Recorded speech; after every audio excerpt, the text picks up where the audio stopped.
Gandang gabi, kapiling mo pa rin na DJ B-Boy Bibo para sa ating BB Time. At atin niyang pinag-uusapan ay tungkol sa mga buhay pa pero nagmumulto na. Rar. Hindi ito yung may mga utang sa inyo na bigla na lang di nagpakita. Iba po yun. Ito yung mga nang iwan ng taong nagmamahal sa kanila. Aww.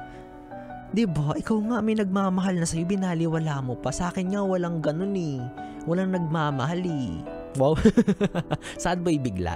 Well, dahil dyan, nabasahin natin ang mga mensahe ng ilan sa ating mga BB na nag-share ng kanilang experience sa opinion tungkol sa ating topic sa aking Facebook page, DJ B-Boy Bibo. Sabi ni Jasper Ruel, hindi na mabilang sa kamay kung ilang beses akong nag-ghost ng mga nakausap ko dati. Usually, tumatagal lang ng 2 weeks ang usapan. Pagkatapos noon, wala na. Di ko alam kung ano ba talagang problema. Kung ako ba o sila. Wow, nagtaka ka pa. Jasper, baka ikaw talaga yung problema. Sa dinami-dami ng multo sa mundo, lahat sila na-attract mo. Hay, nako Jasper, nako. Feeling ko dapat tumakbo na sa pinakamalapit na albularyo. Kasi ang lapitin mo sa multo, Jasper eh. Nako, pero seriously, sometimes we have to analyze ourselves din, di ba? Kung nagtataka tayo, bakit ganun? Lagi tayong iniiwan. Bakit tayong laging talo? Bakit tayo yung laging napapabayaan? Ayan. Isipin mo rin, i-analyze mo rin yung sarili mo. Baka naman nasa iyo talaga yung mali. Baka ikaw talaga yung minsan may pagkukulang. Baka naman meron kang mga needy adjusts sa pagkatao mo, sa character mo, sa paraan mo kung paano mag-handle ng isang relationship. Diba? Sometimes it's okay lang din naman to admit our flaws and our faults in relationships. Especially sa mga nagagawa natin sa taong mahal natin na hindi natin alam. Unconsciously nasasaktan na pala natin, unconsciously nasasakal pala natin.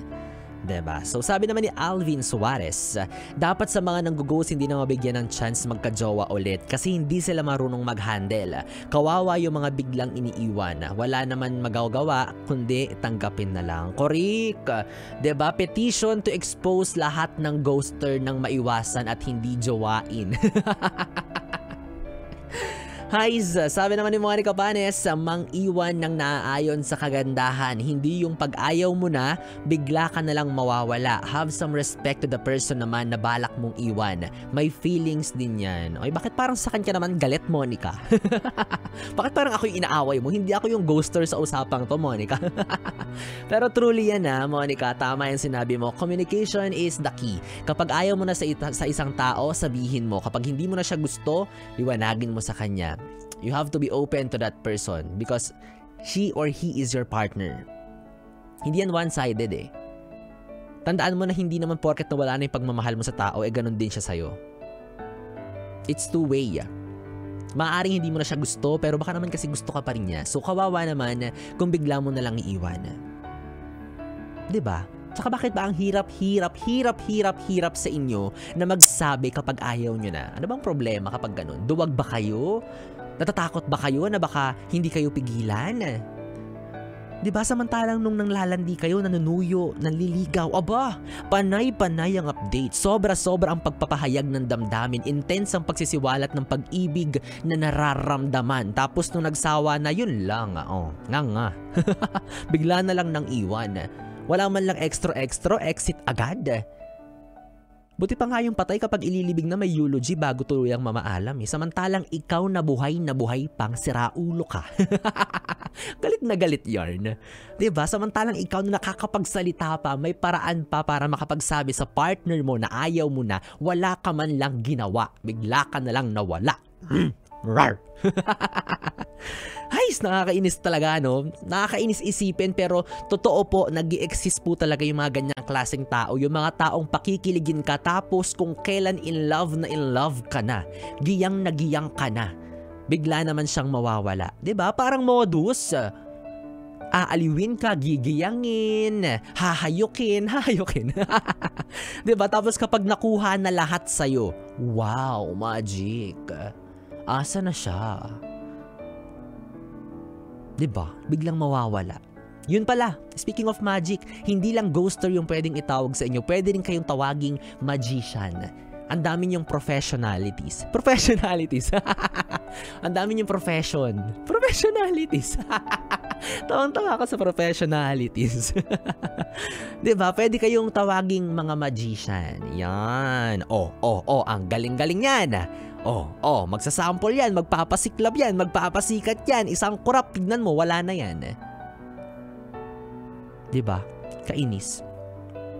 Kaya ikaw, Bibi, matuto ka na ha. For sure naman, hindi mo man ma-experience or hindi mo man na-experience before na maloko, mag-ghost. For sure, narinig mo na sa iba yan. Alam mo na yung konseptong yan. So, matuto ka na. Matuto kang mag-analyze, matuto kang makaramdam, matuto kang siyasatin kung tamang tao nga ba yan. Para hindi ka nga sa dulo. Hindi ka mukhang tanga. Yan sinasabi ko sa'yo eh. Tubig is water, halimaw is monster. Takot daw sa multo pero kinilig sa ghoster. Hi! Anyways, 3 oras na BB time na naman ang ating pinagsamahan. Ewan ko na lang kung nabitin ka pa dyan, pero pwede pa rin naman nating ituloy ang kulitan, kwentuhan at lambingan sa aking social media platforms sa Facebook, Instagram at TikTok at DJ B-Boy, Bibo, DJ B-I-B-O-Y, B-I-B-O. Iyong nakatabi mula alas 9 hanggang alas 12 ng gabi para sa ating BB time. Muli, ako po si DJ B-Boy Bibo, ang DJ na single, ready to mingle, basta walang label, na mag-iwan ng awitin mula kay Mark Carpio na ako na lang sana. O, diba? Mahilig ka pala sa ghost. Ako na lang sana. Ghost din naman ako kasi ghost to kita. Minaw lang para lingaw dito sa 101.1. Yes, the best. Good night. Mwah mwah. Minsan na lang